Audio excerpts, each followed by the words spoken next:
It could be made over the pole and it were possible to return to the starting point on the opposite side of the supposedly isolated globe Earth, there could be no possibility of going beyond the pole as has been accomplished since 1928. No beyond could exist unless it were the originally conjectured space, the formidable factor prohibiting airplane flight and no other movement in a northerly direction from one side of the pole area and arriving on the other or the opposite side as the globe symbol indicates, is that endless land extending beyond the pole point. That land unknown to the theorists of 1543 is the land this author's treatise described as early as 1927, and it is the land beyond which Rear Admiral Richard Evelyn Byrd, researcher Richard E. Byrd, who done told you that there was land bigger than North America that he saw, and that everybody's going to be fighting for it. Everybody's going to be going to Antarctica fighting for it. You never heard about it again. You never heard about Antarctica again. Silence. Silence. And it is the land beyond which Rear Admiral Richard Evelyn Byrd, U.S. and a naval task force penetrated in February 1947. That's the same time as that Roswell stuff. They start covering stuff up, blaming it on some Roswell situation. In the same year, they discovered something else. You see what the real discovery was and what the cover-up was. That identical factor of land beyond applies as a prohibiting agent to any southerly movement over the South Pole, which would permit return on the northerly course to other areas of the mathematically prescribed globe Earth. All movement north from the North Pole and south from the South Pole must, of physical necessity, lead beyond the Earth's northern and southern mathematical boundaries, and it leads directly away from and beyond the conjectured globe Earth. It should be remembered that the so-called northern and southern ends of the Earth were only assumed. They were never factually determined. Further, the assumptive value was imposed more than 400 years ago at a time when restrictions on polar explorations prohibited determination of factual terrestrial extent. It should also be held in mind that the Earth cannot be circumnavigated north and south within the meaning of circumnavigate. However, certain around the world flights have contributed to popular misconceptions that the Earth has been circumnavigated north and south over the pole. The return to North Temperate Zone areas without turning around can never be accomplished because there is no north end to the Earth. The same conditions hold true for the South Pole. All progressive movement beyond the respective pole points leads beyond the assumed ends of the isolated globe Earth, and that area beyond constitutes a land connection with the celestial. What were these trees? That connected land, though appearing up or out from the terrestrial points other than the poles, is attainable by movement straight ahead from the imaginary pole points. This is not 1927.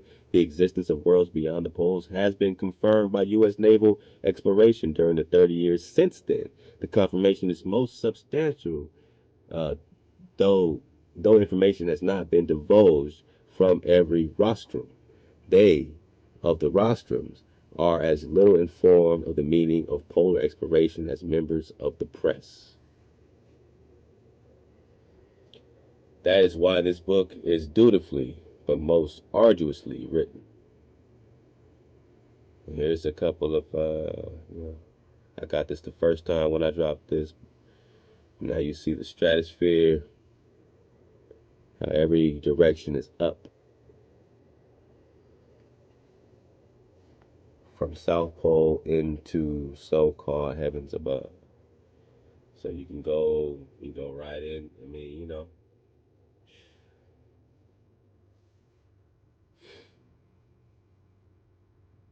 in every direction.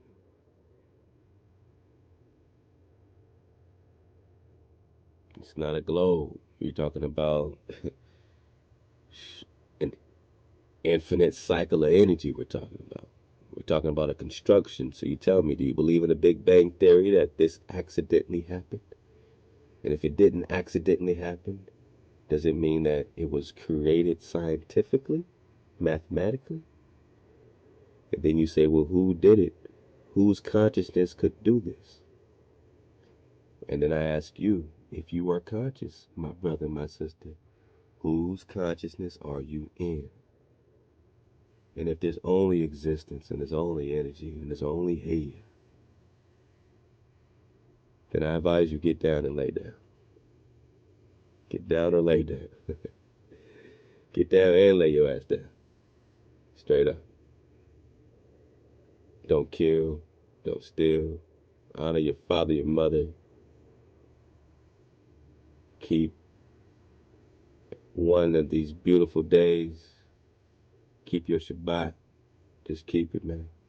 Vibrate with the land. Give the land a ShaBat every 7 years. The land is supposed to, you know what I'm saying, nurture and grow every 7 years. So you're talking about a divine timing once a week. I mean, a divine timing for the earth every 7 years. Your jubilees, it's all timing. It's all nature. Birds know their right time, right? All these species, they all know their right time to do this and to do that. So what's your right time? You need to get your timing back. They lied to you. Endless connecting land beyond North Pole discovered by February 1947 by Rear Admiral Richard Byrd. So this was the endless connected land from North Pole into the so-called heavens, from the South Pole into the heavens, every direction. Land, ice, water throughout the universe. Water's above, water's below. This is confirmation. Your scripture ain't lying. Firm, fixed, and immovable. It doesn't say you're spinning. It says you're firm, fixed, and immovable. U.S. Naval Force Flight 2,300 miles beyond South Pole, January 13, 1956. Connecting land discovery beyond the South Pole, December 1928 by Rear Admiral Richard E. Byrd. All right, capture, sir. So he had a cosigner. The universe as it must deceptively appear as it has been misinterpreted throughout the ages. So it's a deceptive appearance, and it's been a misinterpretation of a disconnect. Land to sky, 7 to 10 miles, oxygen. Land to sky, 7 to 10 miles of oxygen. So you only get 7 to 10 miles, so the Most High only allows you so high. You're built for this land. You're built for this ecosystem. Don't you get it? You're not built for any other place. There is no other planet for you. This is your ecosystem. This is your playground. This is your order.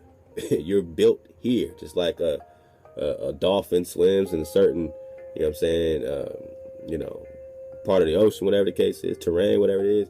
You know what I'm talking about. I mean, everything has a polar bear is where a polar bear is supposed to be.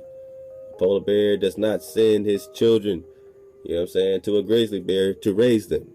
They can't teach a grizzly bear can't teach a polar bear how to be a polar bear. Nor can these people teach you how to be you. If there's that distinction in bears and birds, imagine your distinction in your tribes. But they hijacked you as if we're all just one family. And how come everybody did not suffer with us? So everybody will not rise with us.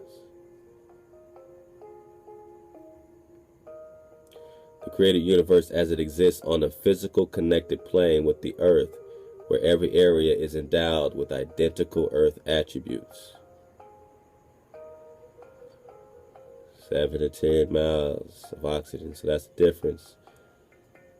Alright, everything looks above, in a blank stratosphere because of the deception. It looks like that. In reality, there is no up, it's just everywhere. Everywhere is up. So up into the sky, you only get 7 to 10 miles of oxygen. Stratosphere is any part of Earth's luminous outer sky. As proven, it's just another star or planet.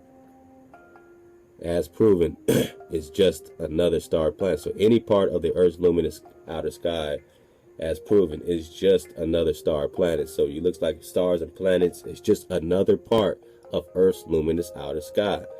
So when these people are worshiping the energies of this Zeus, right, this Jupiter, they worship Jupiter, they worship Saturn, they're worshiping areas of this energy. They're worshiping these energetic areas of the celestial, but they're trapped there because they still can't get above the firmament. Above this is higher vibrations. Or should I say outside of this? You know, you can go up or you can go out. As you spiral out, it's higher vibrations, higher, higher, higher. But you are the center of it all. It all appears to revolve around you.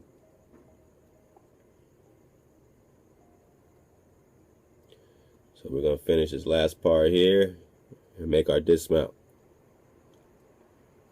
Let's see where we left off at.